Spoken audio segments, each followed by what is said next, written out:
Growing up, I never expected that I'd wind up feeling like an outsider in my own marriage. It wasn't like I married Rebecca naively.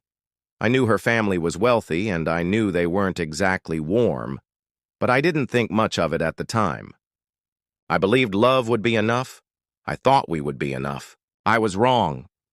My name is Daniel Carter, and this is the narrative of how I moved from being a loyal husband to a man who discovered that sometimes the ones closest to you are nothing more than strangers wearing familiar faces. When I first met Rebecca, I was just an eager software developer working on a security algorithm that I believed would transform the market. She was charming, intelligent, and most of all, interested in me. Not only in what I did, not just in my potential success, but in me. Or at least, that's what I thought. Our first few dates were simple. Coffee shops, late-night walks, long chats about life, dreams, and everything in between. Becca wasn't overly affectionate, but I chalked it up to her personality. She had a dry sense of humor, a keen wit that kept me on my toes. She was nothing like the women I had dated before. She was brazen, confident, and seemed to know exactly what she wanted. But there were small things I ignored. Like the way she never actually asked about my family but expected me to know everything about hers. Or how, when we talked about the future, she always imagined we'd be spending holidays with her parents as if mine didn't exist. I ignored it. Love makes you overlook things. Love convinces you that little cracks in the foundation won't lead to collapse. But they always do. Meeting the in-laws. The first red flag. The first time I met William and Margaret, Rebecca's parents, I should have known. We were invited to a family lunch at their country club.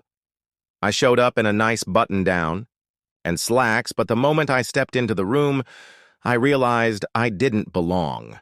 The men wore fitted designer suits. The women were in elegant gowns. The air smelled like old money and expensive wine. William, Rebecca's father, barely acknowledged me. When we were introduced, he gave me a short nod before returning to his conversation about financial portfolios. Margaret, her mother, forced a smile so thin it was practically transparent. And then there was Jason, Rebecca's older brother. Daniel, huh? Jason remarked, swirling his drink.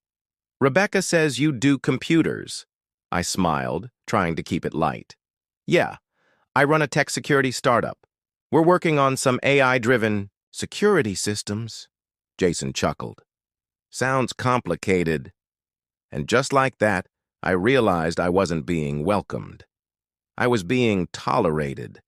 I was Rebecca's boyfriend, an outsider stepping into their carefully curated world. They didn't care about my dreams. They didn't care about me. They only cared about whether I fit in. And from the looks of it, I didn't.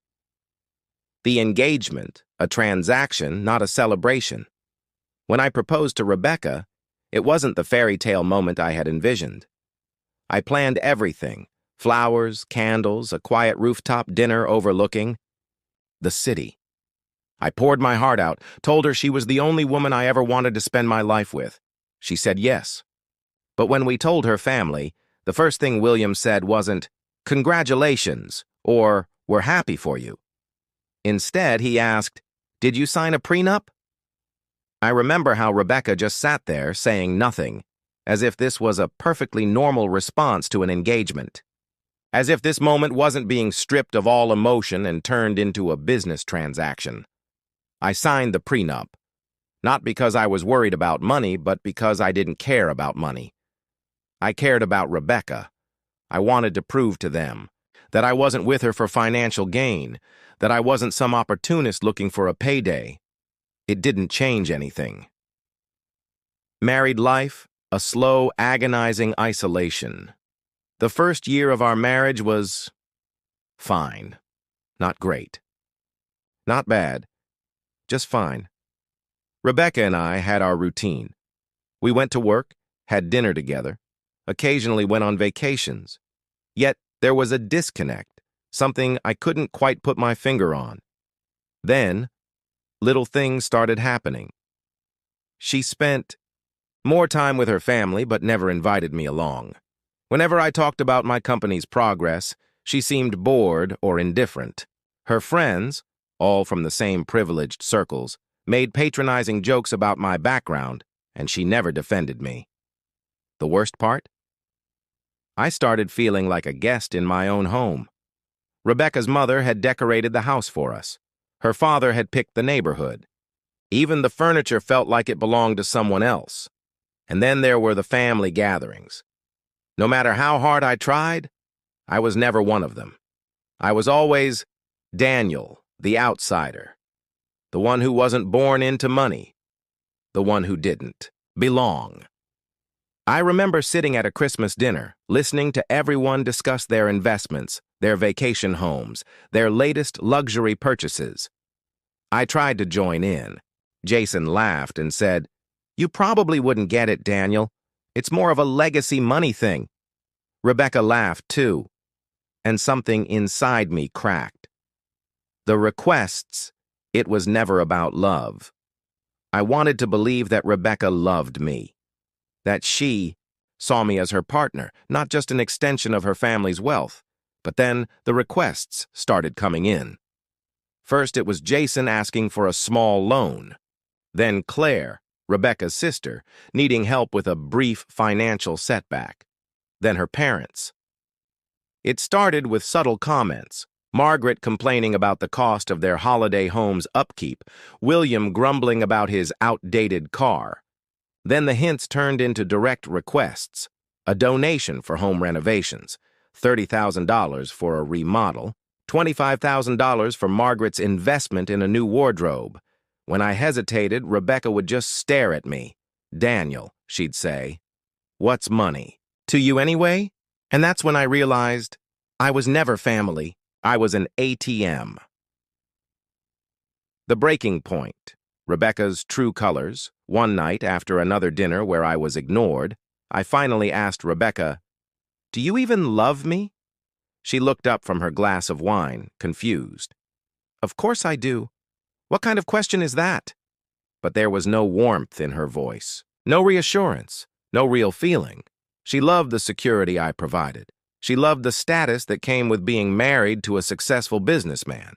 But she didn't love me. I wasn't her husband. I was a wallet with a heartbeat. And that's when I made my decision. I was done being an outsider. I was done trying to prove my worth to people who would never see it. I didn't know it yet, but that decision would lead me to the most satisfying revenge of my life. Nevertheless, here I was, and I was done playing the fool. The final move? Bringing in my lawyer. I got out my phone and dialed the number. "Who are you calling?" Rebecca said abruptly. I lifted the phone to my ear. "Greg," I responded simply. Her face drained of color. "Daniel." Greg, my lawyer, responded on the second ring. "Daniel?" "Hi, Greg. Sorry to worry you, but I'm at Grand Plaza. Something's come up. I might need you here." Greg knew everything. He knew my situation. "Give me 15 minutes, he said. I hung up and put the phone back in my pocket. Rebecca stood up abruptly, panic in her eyes. "Daniel, let's talk about this." "No," I interjected. "We're past that." I looked around the table at her family, watching as realization dawned on each of them. "Here's what's going to happen," I stated calmly. "You're going to pay for your own supper, and after that, I am never speaking to any of you again." Margaret gasped. Rebecca's hands trembled. Jason slammed his fist on the table. "You can't do this!" I grinned. "I just did." And then, as their entire world disintegrated, I walked out of the restaurant without looking back. I stepped outside, feeling the cold night air brush my face. For the first time in years, I felt free. Not angry, not humiliated, not bitter. Just loose. Behind me, mayhem erupted. Rebecca was yelling at Jason. Jason was yelling at the waitress. Margaret was gasping dramatically like someone had just clutched her pearls. It was gorgeous. I got out my phone and sent Greg a text. "No need to come." The meltdown is happening just fine on its own. His reaction came almost immediately. Damn. Would have paid to see it in person. I smirked, sliding my phone into my pocket. I had done what I came to accomplish. Now it was time to end this for real. Step 1. The video that changed everything. I don't know if it was sheer luck or if karma had finally decided to do me a favor. However, as I moved toward my car, I got a notification. A message from a stranger on social media. Anonymous. Hey man, not sure if you know, but someone captured what happened at your Thanksgiving dinner. It's already generating traction online. Thought you should see this. Attached was a video. I clicked play. The footage was clear as day. The moment Jason sneered, "These seats are for family. Go eat in the bathroom." The laughs, the arrogance, the second the bill was brought to me, and the exact moment I refused to pay. The clip ended as I walked out. It was perfect. I took a long breath, exhaled slowly, then did the one thing they never expected me to do. I hit share, and I didn't. Just upload it. I added a caption. When your wife's family treats you like an ATM but forgets to withdraw before the bank closes. Happy Thanksgiving.